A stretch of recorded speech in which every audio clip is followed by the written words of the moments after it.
ॐ केशवाय नमः। ॐ नारायणाय नमः। ॐ माधवाय नमः। ॐ गोविन्दाय नमः। ॐ विष्णवे नमः। ॐ मधुसूदनाय नमः। ॐ त्रिविक्रमाय नमः। ॐ वामनाय नमः। ॐ पुरुषोत्तमाय नमः।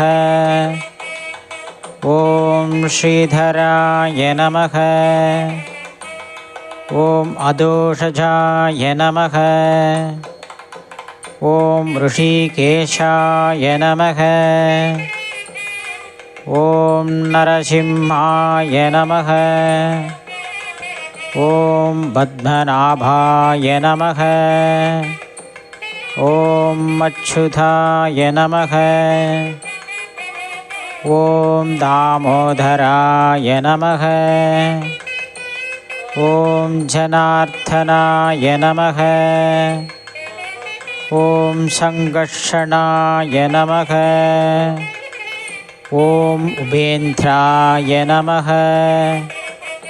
ॐ वासुदेवाय नमः। ॐ हरये नमः।